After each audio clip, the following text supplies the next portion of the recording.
Hello friends, आज की ताज़ा खबरों में आप सभी का स्वागत है। झारखंड की तमाम छोटी बड़ी खबर इस वीडियो में देखने को मिलेगी। सबसे पहले बड़ी खबर, 24 महीने के बाद बच्चों के स्कूलों में फिर बजी घंटी।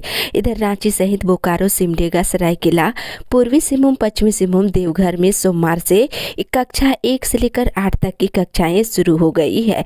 तमाम सरकारी और गैर सरकारी स्कूलों में नन्हे मुन्ने बच्चे तकरीबन 24 महीने के बाद स्कूल आए हैं और स्कूल खुलते ही कई स्कूलों में विद्यार्थियों को अंडा, पूरी, पापड़, सब्जी परोसा गया है तो कई स्कूलों में विद्यार्थियों को दाल भात से ही काम चलाना पड़ा है। इसी के साथ ही अगली बड़ी खबर, ओबीसी आरक्षण पर सरकार कर रही अध्ययन, जल्द लेगी निर्णय। इधर झारखंड बजट सत्र के मुख्यमंत्री प्रश्नकाल में एक बार फिर से ओबीसी आरक्षण और जिला स्तर पर नियुक्ति में हिंदी भाषा को शामिल करने और विस्थापन के साथ ही अनुबंध कर्मियों का मामला आदि मुद्दों को उठाया गया है। मुख्यमंत्री हेमंत सोरेन ने कहा है कि ओबीसी आरक्षण के मामले में सरकार तमिलनाडु, महाराष्ट्र समेत अन्य राज्यों का अध्ययन कर रही है। जल्द ही इस पर निर्णय ले लिया जाएगा। इसी के साथ ही अगली बड़ी खबर, सफल अभ्यर्थियों की मेरिट लिस्ट जारी करने में जेपीएससी के छूट रहे पसीने। इधर हाईकोर्ट के डबल बेंच ने छठी जेपीएससी नियुक्ति मामले में सभी 326 सफल उम्मीदवारों की उम्मीदवारी को रद्द कर दिया है। इसके साथ ही झारखंड लोक सेवा आयोग को 8 हफ्ते के भीतर फ्रेश मेरिट लिस्ट जारी करने को कहा गया है, लेकिन फिलहाल जेपीएससी के द्वारा मेरिट लिस्ट जारी करने में विभाग के पसीने छूट रहे हैं। साथ ही जेपीएससी के द्वारा कोर्ट के फैसले के बाद रन फनन में जारी रिजल्ट पर छात्र छात्राओं ने फिर से मुकदमा दायर कर दिया है। इसी के साथ ही अगली बड़ी खबर, रिम्स में दवा नहीं मिलने पर करे व्हाट्सएप, प्रबंधन कराएगा उपलब्ध। इधर रिम्स प्रबंधन ने मरीजों की परेशानी को दूर करने की पहल शुरू कर दिया है, जिसके तहत मरीजों को रिम्स में ही डॉक्टरों की लिखी दवा मुफ्त में उपलब्ध कराने की तैयारी चल रही है। वहीं जो दवाइयाँ उन्हें रिम्स में नहीं मिलेगी उनका नाम व्हाट्सएप कर सकती है। इसके लिए व्हाट्सएप नंबर जारी कर दिया गया है, जिस पर दवा का नाम भेजने के साथ ही तुरंत रिम्स प्रबंधन के द्वारा दवाइयां उपलब्ध करा दी जाएगी। इसी के साथ ही अगली बड़ी खबर, 1932 के खतियान के आधार पर स्थानीय नीति लागू करने की मांग।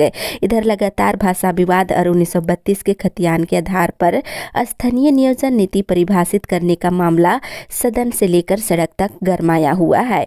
अब जेएमएम विधायक सीता सोरेन ने भी इसको लेकर सरकार पर सवाल उठाया है। एक तरफ विपक्षी दल इस मुद्दे को लेकर सरकार पर हावी है तो दूसरी तरफ सत्ताधारी दल के ही विधायक अपनी सरकार पर सवाल उठा रहे हैं। सरकार से 1932 के आधार पर स्थानीय नीति लागू करने की मांग कर रहे हैं। इसी के साथ ही अगली बड़ी खबर, नियोजन नीति स्पष्ट करने की मांग को लेकर भाजपा विधायकों का धरना। इधर विधानसभा के बजट सत्र के छठे दिन भाजपा विधायकों ने स्थानीय नीति को स्पष्ट करने की मांग को लेकर विधानसभा के मुख्य द्वार पर धरना दिए और जमकर नारेबाजी की है। वहीं दूसरी ओर जगह जगह पर रोके गए आजसू कार्यकर्ता। इधर खतियान आधारित स्थानीय नीति की मांग को लेकर विधानसभा जाने की तैयारी कर रहे आजसू के कार्यकर्ताओं को कल अलग अलग जगहों पर रोका गया। अब तक की जानकारी के अनुसार नगड़ी थाना क्षेत्र के दलदली चौक से रांची में प्रवेश करने की कोशिश कर रहे पार्टी के कार्यकर्ताओं को पुलिस ने रोक दिए। वहीं नाराज कार्यकर्ताओं ने जमकर प्रशासन के खिलाफ नारेबाजी की है। इसी के साथ ही अगली बड़ी खबर, कृषि क्षेत्र में पक्ष और विपक्ष ने सरकार को घेरा। इधर कृषि पशुपालन सहकारिता विभाग की अनुदान मांगों पर चर्चा के दौरान कृषि मंत्री बादल को विपक्ष के साथ साथ सत्ता पक्ष के विधायकों ने भी किसानों के ऋण माफी और बैंक लोन एनपीए होने के मामले में घेरा है। बहस पर चर्चा के दौरान कृषि मंत्री के जबान के दौरान भाजपा और आजसू के विधायकों ने किसानों के ऋण माफी के एनपीए होने के मुद्दे पर चर्चा करने की मांग की है। इसी के साथ ही अगली बड़ी खबर, 71 छात्रों का नहीं मिला ब्यौरा, अब तक 100 से अधिक की वापसी।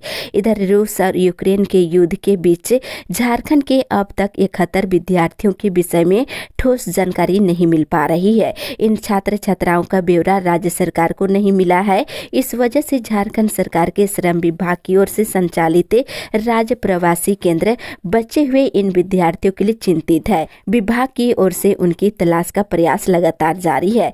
वहीं राज्य प्रवासी नियंत्रण कक्ष के आंकड़ों के अनुसार यूक्रेन के कई शहरों में मेडिकल की पढ़ाई के लिए झारखंड से गए 184 छात्र छात्राओं को चिन्हित किया गया था। इसमें से अब तक 113 छात्र छात्राओं की वापसी दिल्ली होते हुए झारखंड हो चुकी है। इसी के साथ ही अगली बड़ी खबर, पुरानी पेंशन योजना और भत्ते की मांग को लेकर पुलिस मेंस एसोसिएशन करेगा आंदोलन। इधर पुरानी पेंशन योजना और विभिन्न प्रकार के मिलने वाले भत्ते के मुद्दे पर पुलिस मेंस एसोसिएशन ने एक बार फिर आंदोलन की घोषणा कर दी है। रामगढ़ जिले में एसोसिएशन के द्वारा सोमवार को पुलिस कर्मियों के बीच काला बिला का वितरण किया गया।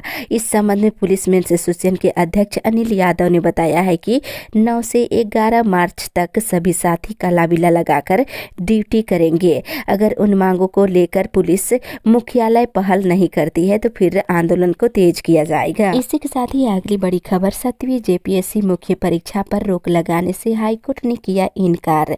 इधर झारखंड हाईकोर्ट के जस्टिस डॉक्टर एस.एन. पाठक की अदालत में सोमवार को 7वीं जेपीएससी की मुख्य परीक्षा पर रोक लगाने की मांग वाली याचिका पर सुनवाई हुई। सुनवाई के दौरान अदालत ने मुख्य परीक्षा पर रोक लगाने से इनकार करते हुए याचिका को खारिज कर दिया है। इसी के साथ ही अगली बड़ी खबर, वेतन के लिए चक्कर काट रहे स्वास्थ्य कर्मी। इधर शहीद निर्मल महतो मेमोरियल कॉलेज और अस्पताल में कोरोना ड्यूटी में लगे नर्स और पारा मेडिकल कर्मियों को 5 महीने से तनख्वाह नहीं मिली है। स्वास्थ्य कर्मियों में काफी नाराजगी देखने को मिल रही है। साथ ही इधर प्रबंधन की वादा खिलाफी के खिलाफ 12 को आंदोलन। BCCL एरिया 12 के परियोजना प्रमुख की वादा खिलाफी के विरोध में झारखंड जनरल मजदूर यूनियन की सोमवार को बैठक हुई। बैठक में निर्णय लिया गया है कि इसके विरोध में 12 मार्च को जोरदार आंदोलन किया जाएगा। इसी के साथ ही अगली बड़ी खबर, विस्थापन और पुनर्वास आयोग का गठन जल्द। इधर मुख्यमंत्री हेमंत सोरेन ने सदन को विश्वास दिलाया है कि राज्य में विस्थापन को लेकर पुनर्वास आयोग का गठन जल्द किया जाएगा। मुख्यमंत्री प्रश्नकाल में आज विधायक सुदेश महतो के द्वारा विस्थापन का मामला उठाए जाने के क्रम में मुख्यमंत्री ने ये भरोसा दिलाया है। वहीं दूसरी ओर किसानों को दूध बिक्री पर अब मिलेगी प्रति लीटर 2 रुपये प्रोत्साहन राशि। इधर राज्य सरकार किसानों और पशुपालकों को दूध बिक्री पर प्रति लीटर 2 रुपये प्रोत्साहन राशि प्रदान करेगी।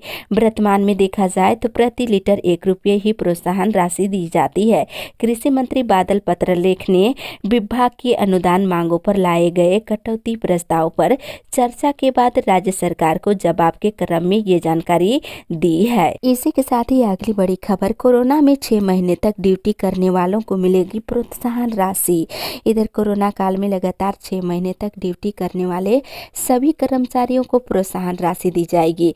इसे लेकर स्वास्थ्य विभाग की तरफ से महात्मा गांधी मेमोरियल कॉलेज अस्पताल के अधीक्षक सहित सभी सिविल सर्जनों को पत्र जारी किया गया है। इससे कर्मचारियों में खुशी का माहौल है। इसी के साथ ही अगली बड़ी खबर, सहायक पर अध्यापक नियुक्ति में अर्थशास्त्र और संथाली का रिजल्ट जारी। इधर झारखंड लोक सेवा आयोग ने विश्वविद्यालयों में सहायक पर अध्यापकों के बैकलॉग और नियमित पदों पर चल रही नियुक्ति प्रक्रिया के क्रम में अर्थशास्त्र और संथाली विषय के लिए आयोजित इंटरव्यू का रिजल्ट सोमवार को जारी कर दिया है। साथ ही अगली बड़ी खबर, राशि नहीं मिलेगी, अब बच्चों को मिलेगी पोशाक। इधर गिरिडीह जिले के सरकारी विद्यालयों में पहली और दूसरी कक्षा में पढ़ने वाले बच्चों को इस बार पोशाक से वंचित रहना पड़ेगा। बैंक में खाता नहीं खुलने के बावजूद उन्हें पोशाक मुहैया कराई जाएगी और विद्यालय प्रबंधन समितियां बच्चों का पोशाक खरीदेगी। जिले के लगभग 85,000 से अधिक बच्चों को समितियां पोशाक देने की तैयारी में है, जबकि ऊपर की कक्षाओं में पढ़ने वाले बच्चों के बैंक खाते में राशि भेजी जा रही है। साथ ही अगली बड़ी खबर, गढ़वा वासियों का 4 लेन सड़क का सपना जल्द होगा पूरा। इधर खजूरी से बिढ़मगढ़ तक NH-75 4 लेन निर्माण का कार्य शीघ्र शुरू होने वाला है। इसको लेकर निविदा प्रकाशित कर दी गई है। वहीं निविदा का निष्पादन कर शीघ्र ही निर्माण कार्य शुरू कर दिया जाएगा। इस संबंध में गढ़वा विधायक यानी कि पेयजल मंत्री मिथिलेश ठाकुर ने गढ़वा डीसी को यथाशीघ्र कार्य शुरू करने के निर्देश दिए हैं। इसी के साथ ही अगली बड़ी खबर, 9 महीने से नहीं मिला मानदेय, हड़ताल पर गए स्वास्थ्य कर्मी। इधर रेफरल अस्पताल राजधनवार में कोरोना वैक्सीनेशन के दौरान वेरीफायर का कार्य कर रहे कर्मियों को 9 महीने से राशि का भुगतान नहीं किया गया है। इस कारण सभी कर्मी हड़ताल पर चले गए हैं। वहीं दूसरी ओर बढ़ते अपराध के खिलाफ 10 से बगोदर माले का धरना। इधर बगोदर प्रखंड के घाघरा गांव के कपास थाना में सोमवार को भाकपा माले की बैठक हुई। इसमें बगोदर थाना क्षेत्र में बढ़ते अपराध और हत्या के खिलाफ 10 मार्च से 12 मार्च तक बगोदर बस स्टैंड के पास 3 दिवसीय धरना देने का निर्णय लिया गया है।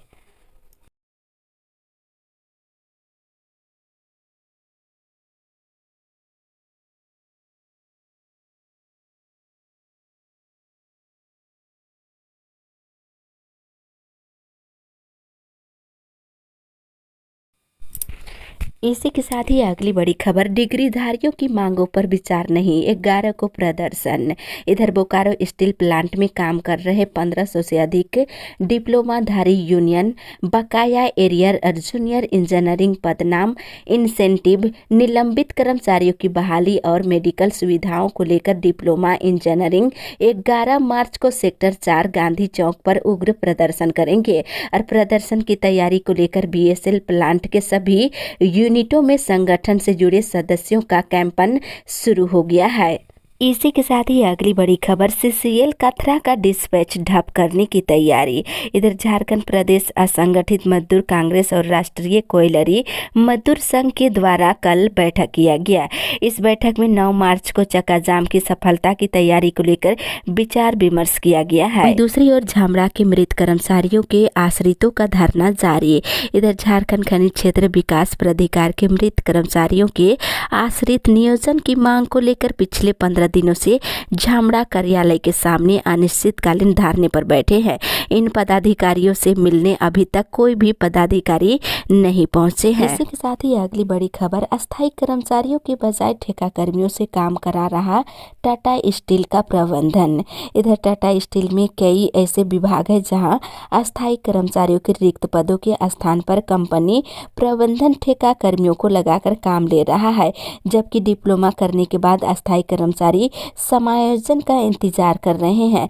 टाटा वर्कर्स यूनियन की सोमवार सुबह माइकल जोन सभागार में हुई बैठक में कई कमेटी मेंबरों ने मामले को उठाते हुए यूनियन नेतृत्व को इसकी जानकारी दी है। गरीब किसान, स्वास्थ्य और शिक्षा को मुख्यमंत्री फिर दिए ध्यान। एक बड़ी खबर की, झारखंड के वर्ष 2022-23 का बजट गुरुवार को विधानसभा में वित्त मंत्री डॉक्टर रामेश्वर उरांव ने पेश किया है। ये बजट कुल 1,01,100 करोड़ रुपए का है। ये बजट गरीब किसान और स्वास्थ्य शिक्षा को समर्पित है। इससे कई योजनाओं को मूर्त रूप दिया जाएगा। इस बजट से लोगों को काफी लाभ मिलने वाला है। गरीबों को 1 रुपये किलो दाल दिया जाएगा।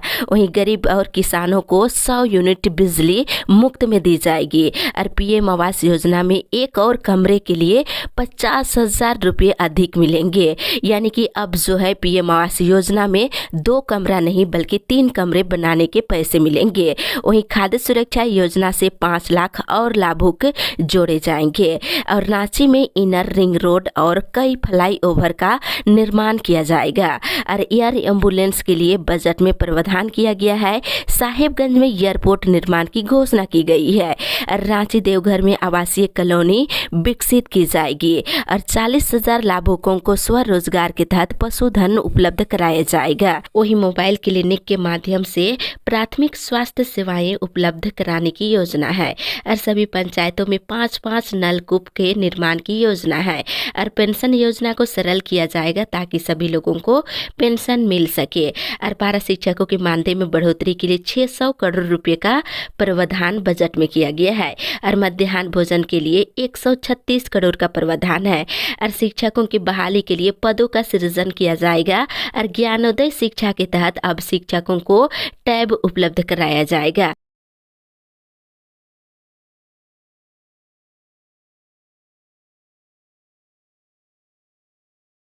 रामगढ़ जिला में डिग्री कॉलेज की स्थापना की जाएगी।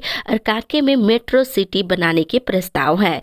साथ ही आंगनबाड़ी केंद्रों में 15 लाख बच्चों को गर्म कपड़े उपलब्ध कराने की योजना है। इसी के साथ ही अगली बड़ी खबर, रोजगार के लिए बजट में नहीं है कोई प्रावधान।